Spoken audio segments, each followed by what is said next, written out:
Welcome to class number 12 and நான் உங்கள் Sudarshan, founder of Tamil Trader with 9 years of experience in trading.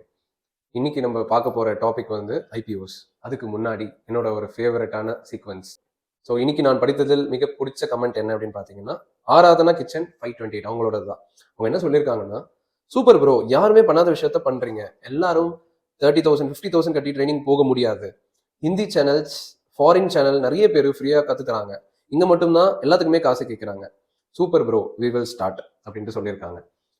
So உண்மைதான், இந்த skill வந்து யாராலுமே கம்ப்ளீட் ஃப்ரீயாக சொல்லிக் கொடுக்க முடியாது. ஏன்னா இதில் அவ்வளோ வருட உழைப்பு அண்ட் எவ்வளோ டைம் ஆகுது அப்படின்றது வந்து நம்மளோட எல்லா எபிசோட்ஸ் நீங்கள் ஃபுல்லாக பார்த்து முடிக்கும் போது உங்களுக்கு புரியும். இவ்வளோ டைம் வந்து ஒருத்தவங்க கொடுக்குறாங்க அப்படின்றது தான் இதோட லாஜிக்கு. அதனால சார்ஜ் பண்ணுறது இவ்வளோ அமௌண்ட்னு ஃபிக்ஸ் பண்ணுவாங்க. ஆனால் இந்த ஒரு எபிசோட்ஸ் நம்ம ஸ்டார்ட் பண்ணுறதுக்கு முன்னாடி நம்மளோட இன்டென்ஷன் என்னவா இருந்துச்சுன்னா, என்னோட ஒரு குறிக்கோள் என்னவா இருந்துச்சுன்னா, யாராலெல்லாம் முடியலையோ, யாரெல்லாம் அஃபோர்ட் பண்ண முடியலையோ அவங்களோட ட்ரீம்ஸ் அப்போ என்ன ஆகுறது, தேங்கி தானே கிடக்கும். அவங்களுக்கு இதை பற்றின ஒரு புரிதலே இருக்காது தானே, அவங்களுக்கு இந்த உலகம் எப்படி இருக்குன்னே தெரியாது தானே. அவங்களுக்கும் இது தெரியணும், அவேர்னஸ் எல்லாருக்குமே போய் சேரணும். அதை சூஸ் பண்ணுறவங்க வேணும்னா சூஸ் பண்ணலாம், வேணாம்னா விட்டுறலாம். ஆனால் இதை பற்றின புரிதல், இதை பற்றின அவேர்னஸ், நாலேஜ் வந்து எல்லாருக்கும் போய் சேரணுன்ற ஒரு கோலோட தான் இதை நம்ம ஸ்டார்ட் பண்ணோம். அண்ட் அதை ஒருத்தவங்க வந்து பார்த்து ரெக்கக்னைஸ் பண்ணி அதை வந்து கமெண்ட் பண்ணியிருக்காங்கன்னும் போது ரொம்ப ஹாப்பியாக இருக்குது. அண்ட் இந்த மாதிரி கண்டிப்பாக நீங்கள் நிறைய பேர் நினச்சிருப்பீங்க. உங்க எல்லாருக்குமே நான் ரொம்ப தேங்க் பண்ணிக்கிறேன். உங்களோட இந்த அப்ரிசியேஷன் என்னோட எப்பவுமே மோட்டிவேஷனாக இருக்க போகுது. ஸோ ஆராதனா கிச்சன், ரொம்ப நன்றி. கீப் கமெண்டிங் அண்ட் கீப் வாட்சிங் த வீடியோ. ஸோ நான் எப்பவுமே சொல்கிற மாதிரி உங்கள் எல்லா கமெண்ட்டும் நான் படிப்பேன், எல்லா கமெண்ட்டும் எனக்கு வந்து பிடிக்கும். அதில் இது ஃபேவரட்டாக இருந்துச்சு. ஸோ நாளைக்கு வீடியோவில், அடுத்த வீடியோவில் யார் கமெண்ட்னு பார்ப்போம். அதுக்கு முன்னாடி இன்னைக்கு நம்ம டாபிக் போயிடலாம். ஸோ இன்னைக்கு டாபிக் என்னன்னா, IPOs, initial public offering. Initial public ஆஃபரிங்னா என்ன, இந்த ஐபிஓஸ் மூலம் இது ஏன் பேசிவ் இன்வெஸ்டிங்ல வருது, இது மூலமா எப்படி நம்ம ஏர்ன் பண்ண போகிறோம் எல்லாமே பார்ப்போம். ஸோ ஃபர்ஸ்ட் பேசிவ் இன்வெஸ்டிங்ல ரெண்டா இருந்துச்சு, ஒன்று மியூச்சுவல் ஃபண்ட்ஸ், ரெண்டாவது ஐபிஓஸ். இதுதான் இந்த ரெண்டாவது டாபிக். இதோட பேசிவ் இன்வெஸ்டிங் முடியுது. சரி, இப்போ ஐபிஓன்றது என்னன்னா, ஒரு கம்பெனி இந்தியன் ஸ்டாக் மார்க்கெட்டுக்குள்ள வர்றதுக்கான முதல் ப்ராசஸ் இதுதான் சொல்லலாம், இனிஷியல் பப்ளிக் ஆஃபரிங். ஓகே, நான் இன்னும் ஒரு எக்ஸாம்பிள் சொல்றேன். இப்போ நம்ம வந்து தமிழ் ட்ரேடர். இப்போ தமிழ் ட்ரேடர் நான் என்ன பண்றேன்னா, ஒரு கம்பெனி உருவாக்கி பிரைவேட் லிமிடெட் கம்பெனியா நான் வச்சிருக்கேன். இப்போ நான் என்ன பண்றேன், ஸ்டாக் மார்க்கெட்ல என் கம்பெனியை லிஸ்ட் பண்ணணும் அப்படின்ட்டு ஆசைப்படுறேன். அதாவது ஸ்டாக் மார்க்கெட்ல இப்போ நம்மளுக்கு ஒரு ஷேரா வருது இல்லை, இப்போ டிசிஎஸ் நம்ம போய் பார்க்குறோம்ல, அது என்ன சொல்லுவாங்க, லிஸ்டிங்னு சொல்லுவாங்க. அதாவது அந்த கம்பெனி அந்த இடத்துல லிஸ்ட் ஆயிருக்குன்னு சொல்லுவாங்க. அந்த மாதிரி தமிழ் ட்ரேடரை நான் லிஸ்ட் பண்ணணும் அப்படின்னா ஒரு சில ப்ரொசீஜர்ஸ், ரூல்ஸ் அண்ட் ரெகுலேஷன்ஸ் எல்லாமே ஃபாலோ பண்ணி தான் அதை பண்ண முடியும். சரி, நான் எல்லாமே பண்ணிட்டேன், எனக்கு அப்ரூவல் கிடைச்சிருச்சுன்னே வச்சுக்கோங்க. இப்போ நான் வந்து என்னோட ஸ்டாக் வந்து தமிழ் ட்ரேடர், நம்ம ஸ்டாக் வந்து டைரக்டா அந்த இப்போ நம்ம தமிழ் ட்ரேடரோட ஸ்டாக் வந்து டைரக்டா அந்த ஆப் குள்ள போயிருச்சுன்னா, அதாவது ஸ்டாக் மார்க்கெட் குள்ள ஸோ இப்போ நம்ம தமிழ் ட்ரேடரோட ஸ்டாக் வந்து டைரக்டா ட்ரேடிங்குள்ள, அதாவது ஷேர் மார்க்கெட் குள்ள போயிருச்சு அப்படின்னா யாருக்கு தெரியும், யார் வந்து அந்த ஸ்டாக்கை வாங்குவாங்க, அதை பத்தி இன்னும் புரிதல் இருக்கும். கரெக்டா, இது ஒரு பெரிய கொஸ்டின் மார்க் தானே. அப்போ நான் உள்ள போனதே இன்வெஸ்டர்ஸ் வந்து அட்ராக்ட் பண்ணி நம்ம கம்பெனி வளரணும், ஷேர்ஸ் நிறைய வாங்கணும்ன்றது தான். அதுவே நடக்காம போயிடும் இல்லையா. ஸோ அதுக்காக தான் ஐபிஓன்னு ஒரு கான்செப்ட் கொண்டு வந்தாங்க. ஸோ இதோட மீனிங் என்னன்னா, ஸோ ஒரு கம்பெனி ஸ்டாக் மார்க்கெட்டுக்குள்ள வர போறாங்க, அதுக்கு முன்னாடி வாரமே கம்மி பிரைஸ்ல அந்த ஸ்டாக்கை வாங்குறதுக்கான ஒரு ஆப்பர்ச்சுனிட்டி இன்வெஸ்டர்ஸ்க்கு கிடைக்குது. அந்த பிளாட்ஃபார்ம் தான் ஐபிஓ. ஸோ இந்த நான் வந்து இன்னும் உங்களுக்கு விஷுவலாக எக்ஸ்பிளைன் பண்றேன். இப்போ நான் சொன்ன மாதிரி தமிழ் ட்ரேடர் இருக்கு, இந்த இடத்துல வந்து ஸ்டாக் மார்க்கெட் இருக்கு. ஸோ நம்மளோட கம்பெனி ஸ்டாக் மார்க்கெட்ல போயிட்டு லான்ச் ஆகிற முதல் நாளுக்கு பேர் என்ன சொல்லுவாங்க, லிஸ்டிங்னு சொல்லுவாங்க. ஆனா நான் டைரக்டா லிஸ்ட் ஆனா என் கம்பெனி பத்தி வெளியில யாருக்கும் புரிதல் இருக்காது. ஸோ நடுவில் ஒரு ப்ராசஸ் இருக்கு, அந்த ப்ராசஸ் பேர் தான் ஐபிஓ. ஸோ டைரக்டா இப்படி போல, இப்போ எப்படி போறோம்னா, ஐபிஓ மூலமா நிறைய பேருக்கு தெரிய வருது, ஓகே இந்த மாதிரி ஒரு கம்பெனி வர போறாங்கன்ட்டு, அண்ட் ஸ்டாக் மார்க்கெட்ல வந்து லான்ச் ஆக போகுது.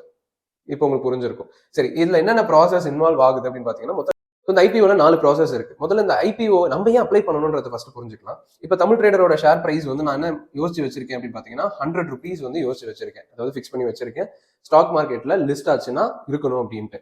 ஆனா ஐபிஓல நான் என்ன பண்ணுவேன்னா, இது வந்து சந்தை மாதிரி, அதாவது சந்தையில நம்மளுக்கு கொஞ்சம் காய்கறிலாம் விலைலாம் கம்மியாக கிடைக்கும் இல்லையா, அந்த மாதிரி நான் என்ன பண்றேன்னா, ஐபிஓல யாரெல்லாம் என் ஸ்டாக் வாங்குறாங்களோ, இன்ட்ரெஸ்ட் காமிக்கிறாங்களோ, அவங்களுக்கு நான் கம்மி பிரைஸ்லயே இந்த ஸ்டாக்கை நான் கொடுப்பேன், ஒரு லிமிடெட் நம்பர் ஆஃப் பீப்புளுக்கு, ஒரு லிமிடெட் செட் ஆஃப் பீப்புளுக்கு அப்படின்ட்டு நான் வந்து ஃபிக்ஸ் பண்றேன்.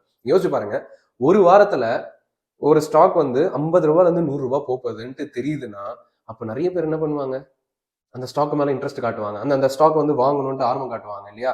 அதனாலதான் ஐபிஓக்கு வந்து டிமாண்ட் ஜாஸ்தி. ஸோ அதனால தான் ஐபிஓ வந்து எப்பவுமே சூப்பர். ஓகே, ஸோ அப்போ லாஜிக் என்னன்னா, ஐபிஓஸ்ல யூஸ்வலா கம்பெனியோட ஸ்டாக் ப்ரைஸஸ் கம்மி ப்ரைஸ்க்கு கிடைக்கும், இதை இன்வெஸ்டர்ஸ் வந்து யூஸ் பண்ணிப்பாங்க. ஸோ அதை அப்ளை பண்ணணும் இல்லையா, அந்த டேட்ஸ் தான் நான் இந்த இடத்துல டேட்னு மீன் பண்ணியிருக்கேன். ஸோ இது அப்ளை பண்ணுறதுக்கு யூஸ்வலாக ஒரு கம்பெனி 3ல இருந்து 4 நாள் நம்மளுக்கு டைம் தருவாங்க. இப்போ எக்ஸாம்பிள் தமிழ் ட்ரேடர் வந்து ஐபிஓவில் வந்துருச்சு, நீங்கள் பார்க்குறீங்க, நீங்கள் இதை வந்து ஓகே இது நல்ல கம்பெனி நான் அப்ளை பண்ணணும்னு நினைக்கிறீங்க, இதுக்கு 3 to 4 days டைம் உங்களுக்கு இருக்கும். நீங்கள் இப்போ அப்ளை பண்ணிடுறீங்க. இது ஃபர்ஸ்ட் ப்ராசஸ். எவ்வளோ அமௌண்ட் தேவை அப்ளை பண்ணுறதுக்கு? இப்போ ஐபிஓ வந்து 2 வகையாக பிரியுது.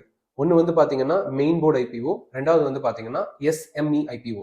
மெயின் போர்டு ஐபிஓ நான் இந்த இடத்துல எழுதுறேன். மெயின் போர்டு ஐபிஓ, ரெண்டாவது வந்து எஸ்எம்இ ஐபிஓ. இதில் வந்து பார்த்தீங்கன்னா மெயின் போர்டுன்றது என்னன்னா, நம்ம 14,000 rupees to 15,000 rupees இருந்தாலே நம்மளால இன்வெஸ்ட் பண்ண முடியும். இது வந்து ரீட்டைலர்ஸ்க்கான ஐபிஓ, அதாவது நிறைய மக்கள் இதை வந்து சூஸ் பண்ண முடியும். எஸ்எம்இன்றது வந்து பார்த்தீங்கன்னா மினிமம் இன்வெஸ்ட்மெண்ட்டே 1 lakh rupeesக்கு மேலே, 1 lakhக்கு மேலே. ஸோ அப்போ அதை அப்ளை பண்ணுறவங்க வந்து கொஞ்சம் ஹை நெட்வொர்க் கிளைண்ட்ஸாக இருப்பாங்க, ஹை நெட்வொர்க் இண்டிவிஜுவல்ஸாக இருப்பாங்க. ஸோ அதில் வந்து யூஸ்வலாக கம்பேரிட்டிவ்லி வால்யூம் கம்மியாக இருக்கும், நிறைய மக்கள் இருக்க மாட்டாங்க இதை கம்பேர் பண்ணும்போதுன்னு சொல்லுவாங்க. ஸோ அப்போ மெயின் போர்டு தான் நிறைய பேர் சூஸ் பண்ணுவாங்கன்றது வந்து நம்ம புரிஞ்சுக்கணும். சரி, இப்போ 3 to 4 days நம்மளுக்கு டைம் கிடைக்கும் ஃபர்ஸ்ட். ரெண்டாவது என்னன்னா, நான் இப்போ ஒரு IPO main board SME apply பண்ணிட்டேன். பண்ணதுக்கப்புறம் நான் மட்டும் தான் அப்ளை பண்ணியிருக்கேன் அப்படின்னு பார்த்தீங்கன்னா இல்லை.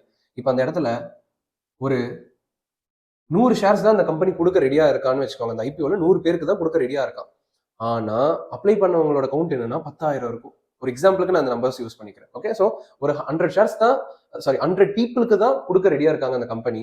ஆனா எவ்வளவு பேர் அப்ளை பண்ணியிருக்காங்க? எக்ஸாம்பிளுக்கு 10,000 பேர் அப்ளை பண்ணியிருக்காங்க. அப்ப 100ல ஒருத்தருக்கு தான் கிடைக்க போகுது. கரெக்டா? ஸோ இந்த ஒரு ப்ராசஸ்க்கு பேர் என்ன சொல்லுவாங்கன்னா அலாட்மெண்ட்னு சொல்லுவாங்க.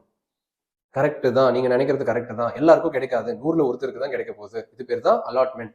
அப்ப அந்த பேலன்ஸ் 9,900 பேர் இருக்காங்களே ப்ரோ, உங்களுக்கு என்ன ஆகும்? அந்த காசு போயிருச்சா, லாஸ்டா, வேஸ்ட் அப்படின்னு கேட்டீங்கன்னா இல்ல. அந்த காசு உங்களுக்கு திருப்பி பேங்க் அக்கௌண்ட்ல கிரெடிட் பண்ணிடுவாங்க. நீங்க உங்க பேங்க் ஜிபேல இருந்து தான் இதை அனுப்புவீங்க, திருப்பி உங்களுக்கு அதிலே வந்துடும். ஷேர்ஸ் அலாட் ஆகலாம். ஷேர்ஸ் உங்களுக்கு அலாட் ஆயிடுச்சுன்னா டிமேட் அக்கௌண்ட்டுக்கு உங்க ஷேர்ஸை வந்து டிரான்ஸ்ஃபர் பண்ணிடுவாங்க. டிமேட் அக்கௌண்ட்டுக்கு உங்க ஷேர்ஸை டிரான்ஸ்ஃபர் பண்ணிடுவாங்க ஒரு 2 நாள்லயே. அண்ட் அதோட ஃபைனல் ப்ராசஸ் பேர் தான் லிஸ்டிங், அதாவது ஸ்டாக் மார்க்கெட்டுக்கு வர முதல் நாள். ஸோ நீங்க வந்து அந்த ஷேரை வந்து பையோ செல்லோ, அதாவது செல் பட்டன் அழுத்தி நீங்க அதை வித்துக்க முடியும்.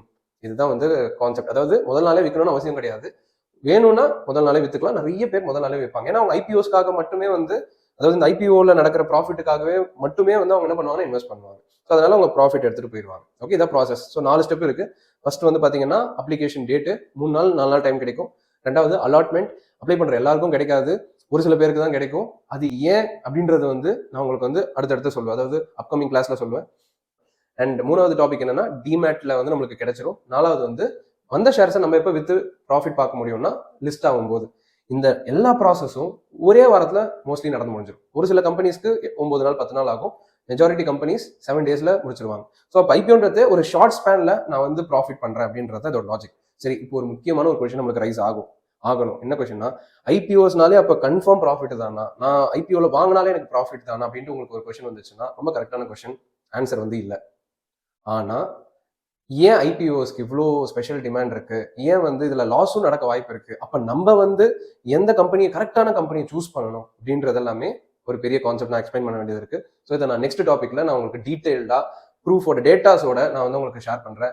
அதாவது ஒன்ஸ் அந்த கிளாஸ் பார்த்து முடிச்சோடனே உங்களுக்கு இந்த ஐபிஓ இதனால தான் சூஸ் பண்ணணும், இந்த கம்பெனில நான் சூஸ் பண்ணலாம், இந்த ஐபிஓ அப்ளை பண்ணலான்ற ஒரு கிளாரிட்டி வந்துடும். ஓகே, ஸோ அது வரைக்கும் ஸ்டே டியூன், கொஞ்சம் ப்ராக்டிஸ் பண்ணி பாருங்க எல்லா விஷயங்களையுமே.